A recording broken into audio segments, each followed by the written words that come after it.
A look at the Freedom Tower at Ground Zero in New York City lit up in the national colors of France.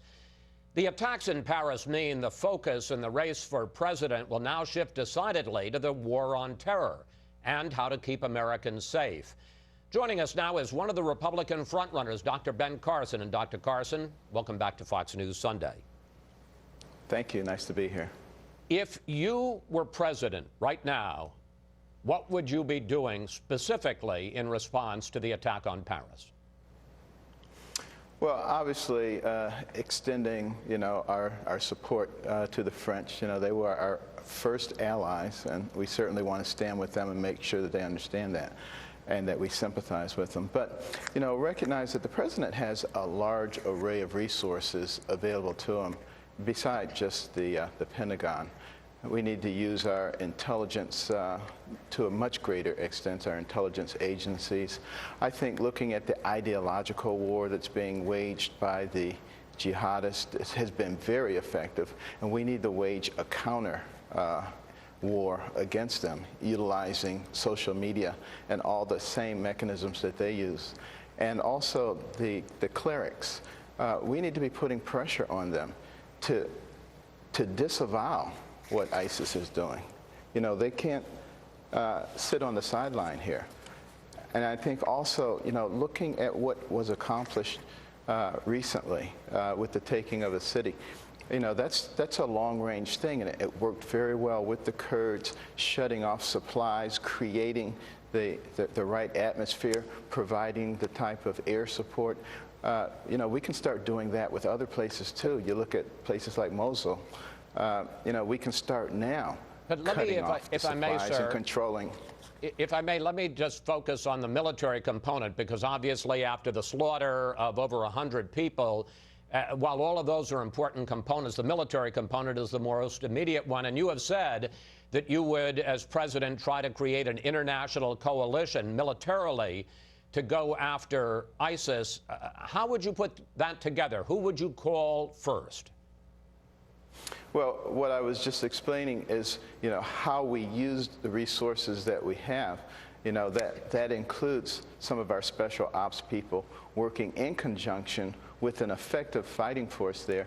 Those are the kinds of things that will create enthusiasm as we begin to take back the land, take back the areas, and damage their image throughout the world. But who would you call first specifically to put together an international military coalition?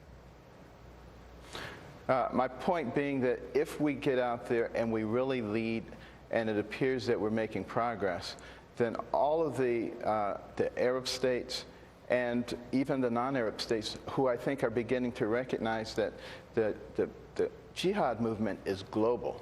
It is not just local in the Middle East. But if we fight it there, they will have to pool their resources in that area, and then we won't have to necessarily fight them here. That's what I'm saying. But can you tell us who you would call first, sir, on the international scene? I would call for all of the Arab states to be involved in this. I would call for all of our traditional allies to be involved in this.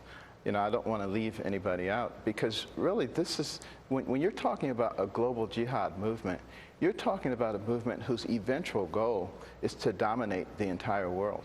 And I think a lot of people...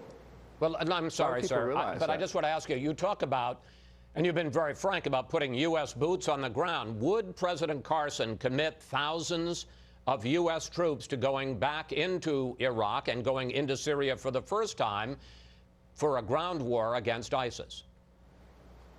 Well, obviously, we have boots on the ground there already. That's an emotionally laden term. How many people do we need to be there? It's really, what are they doing? How effective are they? That I think is much more important than the number of people who are there. And utilizing our special ops, which are absolutely terrific, in conjunction with the Kurds in northern Iraq, you can see how effective that is. And as others are able to join us, the Iraqi forces played an important role in that too. And they're getting up to speed. We have to continue to work with them, and we will supply what is necessary in order to accomplish the goal. But I don't want to put a specific number on it or indicate what types of people there are, because those are decisions that I think are made by people who have a tremendous amount of military experience and capability. And for me to pretend like I have all of that knowledge and the ability to formulate all the specific plans and how to do it, I think is foolish. And I think anybody else who thinks they know it all is foolish also. The Obama administration has said before that it would accept up to 10,000 Syrian refugees as part of the humanitarian crisis. We now learn that one of these attackers had a Syrian passport that indicated he had been part of the refugee flood into Europe in October. Would you continue that policy? Well, as I've said all along, bringing people into this country from that area of the world, I think is a huge mistake, because why wouldn't they infiltrate them with people who are ideologically opposed to us? It would be foolish for them not to do that. So we need to be very compassionate, understand that these people have been displaced, and we should use our expertise and resources to help get them resettled over there and to support them over there. But to bring them here under these circumstances is a suspension of intellect. The reason that the human brain has these big frontal lobes as opposed to other animals is because we can engage in rational thought processing. We can extract information from the past and present, process it, and project it into a plan. Animals, on the other hand, have big brain stems and rudimentary things because they react. We don't have to just react. We can think. Sir, we're running out of time, and I'm going to do kind of a lightning round with you on try to get some quick answers. It seems to me that this is a turning point, if you will, in the presidential campaign, because we're now talking not just about electing a president, but electing a commander-in-chief, somebody to keep the country safe. You surprised a lot of people in the last debate when you said this about Syria. We also must recognize that it's a very complex place. The Chinese are there as well as the Russians, and you have all kinds of factions there. Briefly, sir, what evidence do you have that the Chinese are fighting in Syria? I didn't say that they were fighting there. I said they're involved. They're involved by supplying weapons, which we have asked them not to do, but they continue to do anyway. Some are very sophisticated and obviously are going to require support in order to operate. You also said that the U.S., and you have said for some time, should establish a no-fly zone over parts of Syria where the anti-Assad rebels are. And you said that if the Russians were to violate that, we should be prepared to shoot them down. Here you are on that. If they do come into that area, after you have given them adequate warning, after we've talked to Putin, you shoot them down, absolutely. Dr. Carson, what happens if the Russians respond to that by shooting down one of our planes?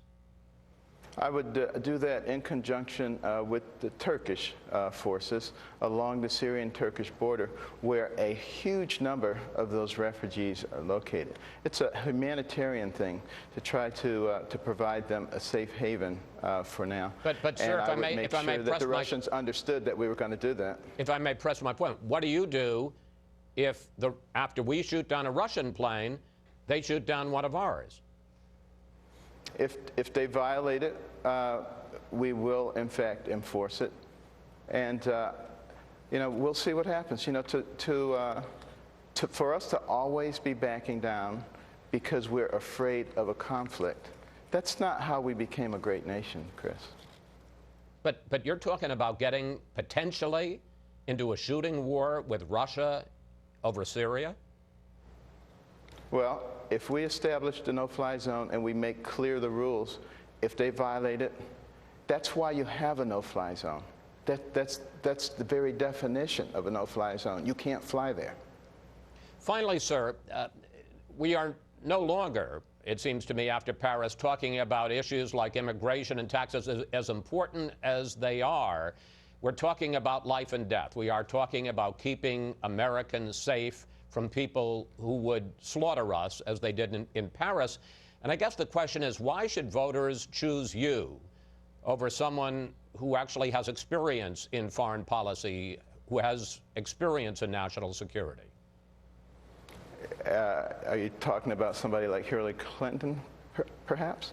I would say the reason is because you can articulate intelligent options and because you know how to work with other people and utilize the incredible resources that we have available to us. You know, I've had an opportunity in recent weeks to talk to a lot of incredible people who have a lot of experience, getting their lifetime experience. I talked to Henry Kissinger and got his whole perspective on those areas. Right. There are a lot of other people that I will be continuing to talk to.